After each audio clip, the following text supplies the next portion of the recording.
I think I'm going to have to almost finish, but I thought I'd end up with a local one because clearly people are very concerned to see the death of the high street.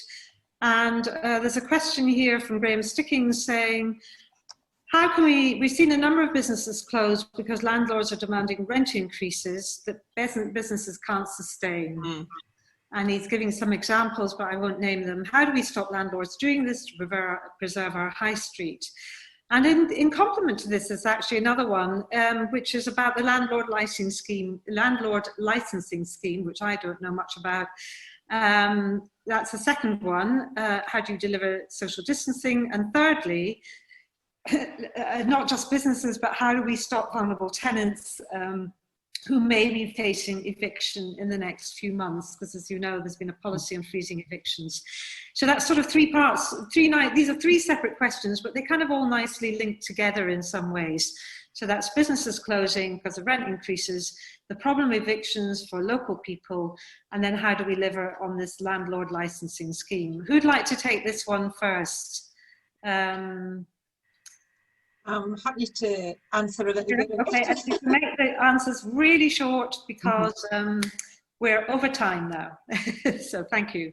Yeah, that's fine. So in terms of the selective licensing, so what we did is we extended the deadline for people to register their properties that came under the selective licensing areas, and then we've provided support to those landlords in terms of having the work done. So some of the problems that we had is landlords had to have hardwired smoke alarms installed from somebody who can then give them a compliance certificate, and that's been a huge problem in being able to get people out to do the work, but then obviously being able to do the work in a socially distanced way in people's homes. So we have tried to respond to that by providing some extension to that. In terms of businesses, you're right, there has been a huge impact on our local businesses, and the grants have helped only to a certain extent.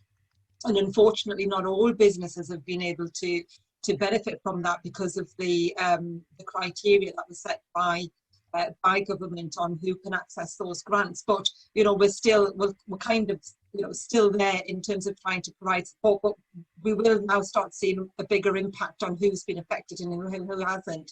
So hoping to provide more support to more local businesses in the near future. Thank you. Jamie and Chi, Jamie, anything to add to this? Yeah, very quickly. Rent increases, there's very little you can do about it given the nature of what we have is a rent-seeking economy. Longer term, I would love to see a Labour government that takes more land control and things like land value tax would solve that in the long term. Right now, I'm afraid local authorities, there's not a lot you can do.